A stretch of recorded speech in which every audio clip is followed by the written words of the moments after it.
To my beloved Bethesda Hope, time truly flies, doesn't it? It feels like only yesterday I arrived in this unfamiliar land, yet it's almost been 9 years. One of the greatest joys I have as a missionary these days is watching all of you grow. I told you before, didn't I? There were so many times when things were hard for me, and paying your tuition, even just once, has been a long-standing prayer of mine. I've truly felt so much regret.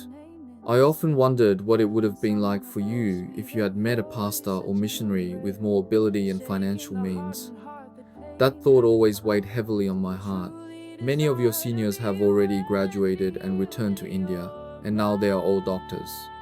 There was one among them I desperately wanted to give a scholarship to, even just once, but I couldn't, and I felt so incredibly sorry. I always had the desire, but when I was your age, my father passed away, and I supported my widowed mother. I worked during the day and attended seminary at night, often wondering if someone might pay my tuition. I remember crying myself to sleep in church many times. I felt so utterly alone in the world. That's why I never wanted you, my students who came here to study, to feel that same kind of loneliness and hardship I experienced. The reason I couldn't confidently tell you, someday I'll pay your tuition, was because I wasn't sure that someday would ever truly come. But now God, knowing my heart, has opened the door for me to provide scholarships for some of you, if not all. I've actually known about this for a few months, but because each and every one of you is so precious, it was truly difficult for me to decide who should receive it. You are all precious, and everyone faces their own struggles, don't they? Even our Hindu brothers and sisters have started believing in Jesus just as intensely as I prayed to be able to pay tuition.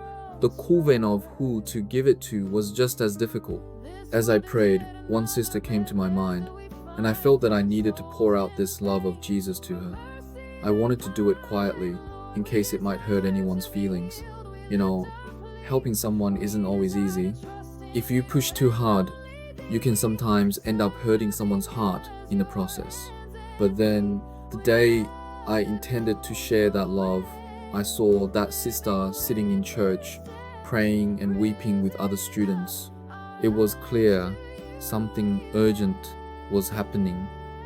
It was about a brother's tuition fee, and as you know, if it wasn't paid within 3 hours, he would lose the entire semester. Seeing the children crying and praying, my heart became conflicted. What should I do? Yet, I couldn't ignore the prompting God had already placed in my heart, so I quietly called the sister and asked what was wrong. As expected, it was about a brother's tuition. I then explained my situation to her and told her it was her choice. And without a moment's hesitation, that sister said, "Thank you so much," and offered to give it to the brother. My dears, do you know what? Hearing her words, I felt like I was flying. I was so happy and so grateful. Isn't that such a beautiful heart? All of you becoming more and more like Jesus.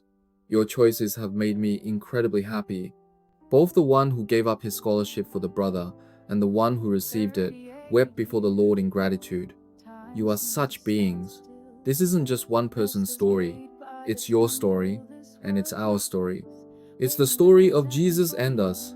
But you know what? The story doesn't end there. Today, that very brother came to find me. He told his parents the whole situation, and his father said, "You received it freely, so you must also share it." And he sent money to the church to share with another student's tuition. My dears, actually, a few days ago, a sister came to me crying about her tuition. She was so sad, saying if she couldn't pay, she'd have to stay for 6 more months. My heart ached for her, but there was nothing I could do. My dears, today, this brother's offering will go to that very sister who shed tears just a few days ago. My wonderful Jesus family, my Bethesda Hope brothers and sisters, now you know how truly amazing you are, don't you? I am so incredibly proud of you. You make me the happiest missionary and pastor in the world. Could there be any missionary happier than me? Every time I see you making choices that reflect Jesus, my heart overflows. I am so proud of you. You will all become truly amazing doctors. Doctors as wonderful as Jesus. And through you, many people will come to know the love of Jesus. I know it. Thank you for believing in Jesus. Thank you for becoming more like Jesus. My heart is so full like this. How much more full must Jesus' heart be? Good night. Thank you once again, every single moment.